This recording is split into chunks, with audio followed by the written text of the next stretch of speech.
അനധികൃത നിർമ്മാണം നടത്തിയതിന്റെ പേരിൽ ആദ്യം പൊളിച്ചു നീക്കേണ്ടത് കട്ടപ്പന വില്ലേജ് ഓഫീസ് കെട്ടിടമാണെന്ന് AICC അംഗം അഡ്വക്കേറ്റ് EM അഗസ്തി. കല്യാണത്തിന്റെ ഭൂവിഷയവുമായി ബന്ധപ്പെട്ട് കട്ടപ്പന വില്ലേജ് ഓഫീസ് പടിക്കലേക്ക് കോൺഗ്രസിന്റെ നേതൃത്വത്തിൽ സംഘടിപ്പിച്ച ബഹുജന മാർച്ച് ഉദ്ഘാടനം ചെയ്ത് സംസാരിക്കുകയായിരുന്നു അദ്ദേഹം. ഇടുക്കി ലൈവ് വാർത്തകൾ നിങ്ങൾക്കായി അവതരിപ്പിക്കുന്നത് കട്ടപ്പന സർവീസ് സഹകരണ ബാങ്ക് സംരംഭം ഹൈഫ്രഷ് ഹൈപ്പർ മാർക്കറ്റ്, സഹകരണ ബാങ്ക് ജംഗ്ഷൻ, കട്ടപ്പന. കട്ടപ്പന കല്യാണത്തണ്ടിലെ ഭൂവിഷയങ്ങൾ പരിഹരിക്കണമെന്നാവശ്യപ്പെട്ട് ജനകീയ സമിതി നടത്തുന്ന പ്രക്ഷോഭ പരിപാടികളുടെ ഭാഗമായി ആദ്യഘട്ടം പ്രദേശവാസികളുടെ സ്ഥലത്തിന്റെ വിവരശേഖരണം നടത്തിയിരുന്നു. തുടർന്നാണ് കട്ടപ്പന കോൺഗ്രസ് മണ്ഡലം കമ്മിറ്റിയുടെ നേതൃത്വത്തിൽ കട്ടപ്പന വില്ലേജ് ഓഫീസിലേക്ക് ബഹുജന മാർച്ച് സംഘടിപ്പിച്ചത്.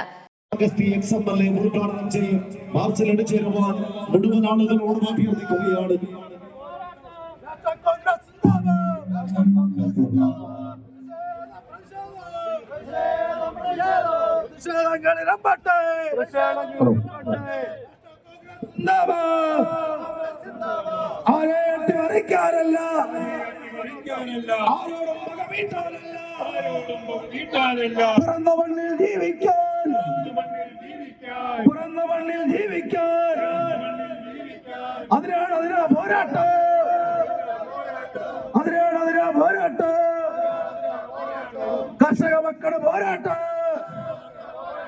നാഷണൽ കോൺഗ്രസ് സിന്ദാബാദ്, നാഷണൽ കോൺഗ്രസ് സിന്ദാബാദ്. ഇല്ല ഇല്ല നടക്കില്ല, ഇല്ല ഇല്ല നടത്തില്ല. കുടിയൊഴിപ്പിക്കാൻ നോക്കുന്ന ഇടത് ഭരണം തുലയട്ടെ. റോഷി അഗസ്ത്യ മൂരാച്ചി, റോഷി അഗസ്ത്യ മൂരാച്ചി.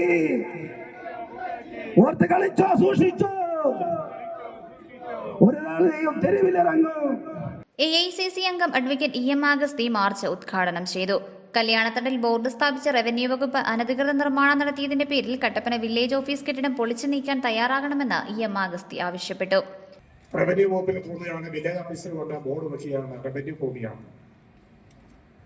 ജനങ്ങൾ സ്വാഭാവികമായും അവർക്ക് അസ്വസ്ഥതയുണ്ടാവും, അവർക്ക് പരിഭവം ഉണ്ടാവും, പരാതി ഉണ്ടാവും, ജനകീയ പ്രശ്നമാകും, ജനകീയ നേതാക്കന്മാരെത്തും. സ്വാഭാവികമായും എത്തി പരിഹാരം നിർദ്ദേശിക്കേണ്ടതും പരിഹാരം ഉണ്ടാക്കുന്നതും ജനപ്രതിനിധികളാണ്. ഏറ്റവും പ്രധാനപ്പെട്ട ഉത്തരവാദിത്വം MLAക്ക് തന്നെയാണ്. നമ്മുടെ MLA ഭാഗ്യവശാൽ നമ്മുടെ മന്ത്രി കൂടിയാണ്. അദ്ദേഹം പ്രശ്നത്തിന് പരിഹാരം ഉണ്ടാക്കും എന്ന് പ്രതീക്ഷിച്ച നമ്മളെ വളരെ നിരാശപ്പെടുത്തിക്കൊണ്ടാണ് അദ്ദേഹം പറയുന്നത് എല്ലാ പരിഹാരം ഉണ്ടാക്കും. 28-ാം തീയതി യോഗം വിളിക്കുമെന്ന്. എന്തിനായി യോഗം?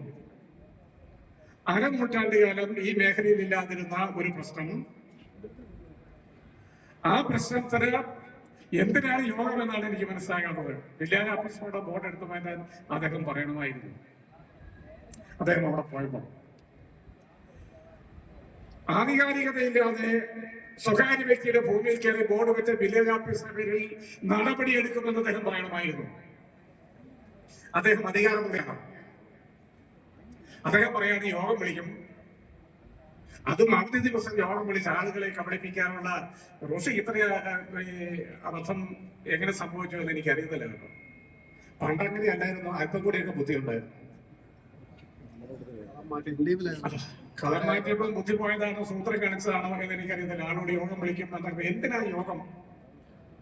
50 വർഷക്കാലമായി, അരനൂറ്റാണ്ടുകാലമായി ആളുകൾ കൈവശം വെച്ച് അവർക്ക് പട്ടയം കിട്ടിയതും കൈവശരഹിതമായ സ്ഥലത്ത് അവരെ ആ ഭൂമിയിൽ അന്യാധീനപ്പെടുത്തുന്ന നടപടി സ്വീകരിച്ചവർക്കെതിരെ നടപടി സ്വീകരിക്കേണ്ട മന്ത്രി, അല്ലെങ്കിൽ അദ്ദേഹം പറയണമായിരുന്നു, ഞാൻ റവന്യൂ മന്ത്രിയോട് സംസാരിച്ചിട്ടുണ്ട്, അനധികൃതമായി ബോർഡ് വെച്ച വില്ലേജ് ഓഫീസറിൽ നടപടി ഉണ്ടാകുമെന്ന് അദ്ദേഹം പറഞ്ഞിട്ടെങ്കിൽ നമുക്കത് മനസ്സിലാകുമായിരുന്നു. അപ്പൊ യോഗം നമ്മളെ കബളിപ്പിക്കാൻ വേണ്ടിയാണ്. അതുകൊണ്ട് നമ്മളാരും മാറിപ്പോകുന്നൊന്നുമില്ല കേട്ടോ. അവിടെ തന്നെ നിൽക്കും. ആര് വിചാരിച്ചാലും ആളുകളെ അവിടുന്ന് ഡിസ്പ്രോസസ് ചെയ്യാൻ പറ്റത്തില്ല. അനുവദിക്കുന്ന പ്രശ്നമില്ല. എങ്ങോട്ടാ പോകുന്നത്? അങ്ങനെയാണ് പിന്നെ ഒഴിഞ്ഞു പോകേണ്ടത് ഈ വില്ലേജ് ഓഫീസാണ്. ഈ വില്ലേജ് നിയമവിരുദ്ധമായ സ്ഥലത്താണ് പ്രവർത്തിക്കുന്നത്. കേരളത്തിൽ നിൽക്കുന്ന നിയമം അനുസരിച്ച് നീത്തര പദ്ധതി പ്രദേശത്താണ് വില്ലേജ് ഓഫീസ് നിൽക്കുന്നത്. സ്ഥലം സന്ദർശിച്ച മന്ത്രി റോഷി അഗസ്റ്റിൻ ജനങ്ങളുടെ കണ്ണിൽ പൊടിയിടാനാണ് ശ്രമിച്ചതെന്നും EM അഗസ്തി പറഞ്ഞു. ഞാൻ ഒരു കാര്യം ചെയ്യാൻ ഞാൻ എൻ്റെ ബഹുമാനപ്പെട്ട സഹപ്രവർത്തകന്മാരോട് ഒരു കാര്യം പറയുകയാണ്. ബഹുമാനപ്പെട്ട മന്ത്രിയോടും ഞങ്ങളുടെ സമരത്തെ ആക്ഷേപിക്കുന്ന സഹാക്കന്മാരോട് പറഞ്ഞു, നമുക്ക് ഒരുമിച്ച് ഒരു ജനകീയ പ്രക്ഷോഭം ഈ വില്ലേജ് ഓഫീസിന്റെ മുമ്പിൽ അനധികൃത നിർമ്മാണം വിളിച്ചു മാറ്റുന്നത് നമുക്ക് ബോർഡ് വെക്കാം. നിങ്ങൾ തയ്യാറുണ്ടോ? അനധികൃതമല്ലേ? ഈ ബോർഡ് വെച്ച വില്ലേജ് ഓഫീസറോട് ഞാൻ പറയുന്നു, ഈ ബോർഡിന് മുമ്പിൽ അനധികൃതമാണെന്ന് ഞങ്ങൾ ബോർഡ് വെച്ചാൽ നിങ്ങൾക്ക് എന്ത് പറയാനുണ്ട്?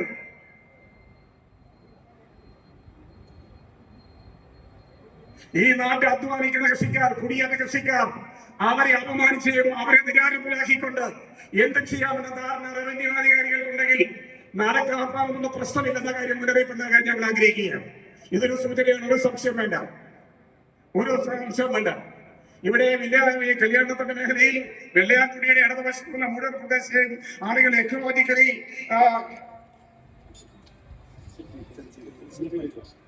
സെൻസിറ്റീവ് ഏരിയ എന്നും പറഞ്ഞ് നിങ്ങൾ കുറച്ചു പേർക്ക് 250 ആൾക്ക് നോട്ടീസ് കൊടുത്തല്ലോ. നിങ്ങൾ ഭരിക്കുന്ന സമയത്തല്ലായിരുന്നു, നിങ്ങൾ പിൻവലിച്ചല്ലേ നോട്ടുകൾ?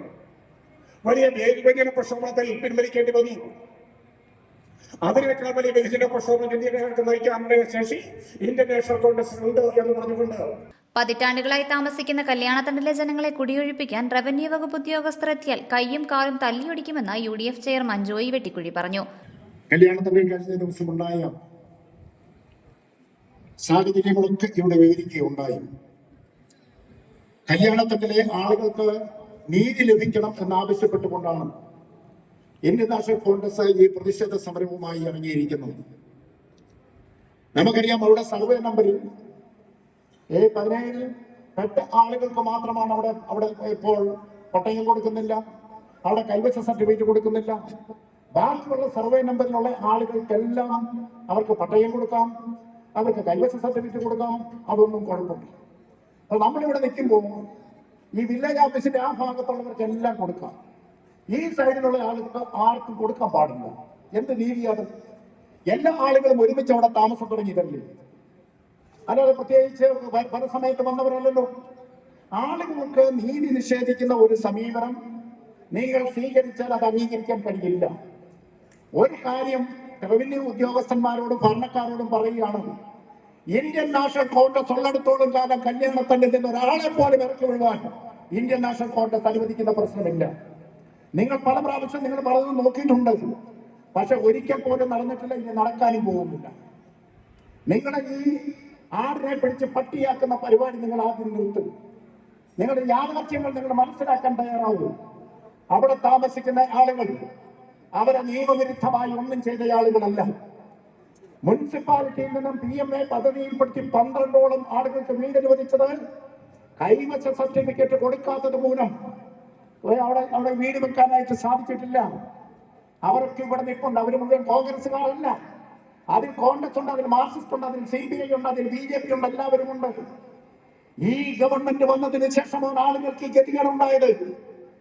ഉമ്മൻചാണ്ടി കേരളത്തിന്റെ മുഖ്യമന്ത്രിയായിരുന്നപ്പോൾ PMA വൈദ്യുതി ലൈഫ് പദ്ധതിയിൽപ്പെടുത്തി വീട് അനുവദിക്കുന്ന ആളുകൾക്ക് ആ വീട് അനുവദിച്ചിരിക്കുന്ന ഗുണഭോക്താക്കളുടെ ലിസ്റ്റ് വില്ലേജ് ഓഫീസിൽ കൊടുത്താൽ വില്ലേജ് ഓഫീസർ പോയി സ്ഥലം സന്ദർശിച്ച് അതിന്റെ മാനസം തയ്യാറാക്കി അതിന്റെ സ്കെച്ചും പ്ലാനും തയ്യാറാക്കി വിട്ടാൽ പിറ്റേ പ്രാവശ്യം താലൂക്കിൽ കൂടുന്ന താലൂക്ക് സഭയിൽ വെച്ച് ആ ലിസ്റ്റ് അംഗീകരിച്ച അത്രയും ആളുകൾക്ക് കൈവശ സർട്ടിഫിക്കറ്റ് കൊടുത്ത് വീട് വെക്കുന്നതിനുള്ള സൗകര്യം അത് ഏർപ്പെടുത്തി കൊടുത്തിരുന്നത് ഉമ്മൻചാണ്ടി എന്ന് പറയുന്ന മുഖ്യമന്ത്രിയാണ്.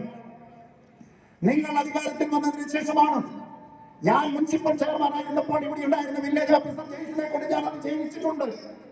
ജെയ്സ് നിലയിൽ നമ്മൾ ഈ ലിസ്റ്റ് കൊടുത്തിട്ട് അത്രയും ആളുകളുടെ വീടുകൾ പോയി അത് പരിശോധിച്ച് അതിന്റെ ലിസ്റ്റ് അത് താലൂക്കിൽ കൊടുത്ത് താലൂക്ക് സഭ പാസാക്കിയ മുഴുവൻ ആളുകൾക്കും വീട് കൊടുത്തിട്ടുണ്ട്. ഈ മുടിഞ്ഞ ഗവൺമെന്റ്, ഈ പിണറായിയുടെ ഗവൺമെന്റ് വന്നതിന് ശേഷമാണ് ഈ പാവപ്പെട്ട ആളുകളുടെ തലയിൽ ഇരുത്തി വീണത് എന്നുള്ളതാണ് സത്യം. ഒരു തരത്തിലും ജീവിക്കാൻ അനുവദിക്കത്തില്ല. ഇയാളുടെ കയ്യിൽ ഇരിപ്പ് അങ്ങനെ, പ്രകൃതി വേറൊരു രീതി, എല്ലാം ഇവിടെ വന്ന് ഒരു തരത്തിലും മനുഷ്യന് ജീവിക്കാൻ വയ്യാത്ത ഒന്ന് ചിലർ അധികാരത്തിൽ വന്നാൽ തീമഴ പെയ്യുമെന്ന് പറഞ്ഞ് കേട്ടിട്ടേ ഉള്ളൂ. ഈ മുടിഞ്ഞവൻ വന്നതിൽ പിന്നെ ഈ കേരളത്തിൽ മനുഷ്യന് സ്വസ്ഥമായി ജീവിക്കാൻ കഴിയാത്ത ഒരവസ്ഥയാണ് ഉണ്ടായിരിക്കുന്നത്. ഇപ്പോൾ കല്യാണത്തണ്ടിലെ ജനങ്ങളുടെ നെഞ്ചത്തോട്ട് കയറാൻ വേണ്ടി ബോർഡുമായിട്ട് കുറെ ഉദ്യോഗസ്ഥന്മാർ ഇറങ്ങിയിരിക്കുക. ഒറ്റ ഞാൻ മന്ത്രിയോട് പറഞ്ഞു, അവിടെ ആളെ ഇറക്കാൻ വന്നാൽ റവന്യൂ ഉദ്യോഗസ്ഥന്മാരുടെ കയ്യും കാലും ഞങ്ങൾ തട്ടിയോടിക്കും, യാതൊരു സംശയവും വേണ്ട. അവരെ സംരക്ഷിക്കാൻ ഞങ്ങൾക്ക് പ്രാപ്തിയുണ്ട്. ഒരു പോലീസിന്റെ സഹായം ഞങ്ങൾക്ക് വേണ്ട. അവിടെ ആളുകളെ സംരക്ഷിക്കാനുള്ള പ്രാപ്തി ജനപ്രതിനിധികൾ എന്നുള്ള നിലയിൽ ഞങ്ങൾക്കുണ്ട്. കോൺഗ്രസ് കട്ടപ്പന മണ്ഡലം കമ്മിറ്റി പ്രസിഡന്റ് സിജു ചക്കമൂടിൽ അധ്യക്ഷത വഹിച്ചു. KPCC secretary Thomas Rajan, block president Thomas Michael, കർഷക കോൺഗ്രസ് സംസ്ഥാന ജനറൽ സെക്രട്ടറി ജോസ് മുത്തനാട്ട്, സമരസമിതി ചെയർമാൻ ബിജു ചക്കഞ്ചിറ, നഗരസഭാ chairperson Beena Tomy, vice chairman advocate KJ Benny തുടങ്ങിയവർ സംസാരിച്ചു.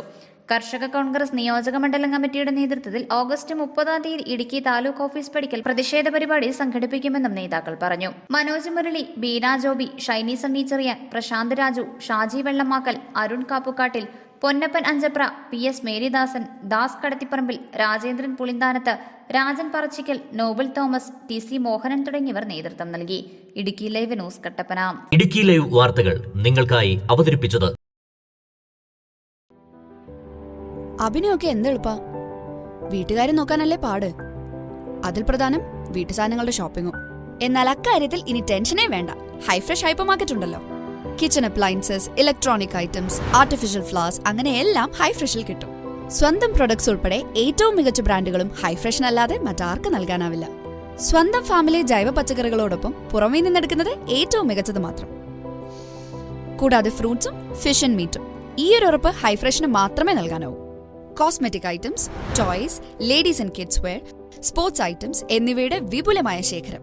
പിന്നെ ഇടയ്ക്കിടയ്ക്ക് ഇവിടെ കോഫി കുടിച്ചിരിക്കാൻ ഇവിടെ ബേക്ക് ഫാക്ടറി ഉണ്ട് കേട്ടോ. അപ്പോൾ ഇനി വീട്ടുകാര്യങ്ങൾ നിറവേറ്റാൻ ഫ്രഷ് ആൻഡ് ബെസ്റ്റ് ചോയ്സ് അത് ഹൈഫ്രഷ് ഹൈപ്പർ മാർക്കറ്റ് തന്നെ. കട്ടപ്പന സർവീസ് സഹകരണ ബാങ്ക് സംരംഭം ഹൈഫ്രഷ് ഹൈപ്പർ മാർക്കറ്റ്, സഹകരണ ബാങ്ക് ജംഗ്ഷൻ, കട്ടപ്പന.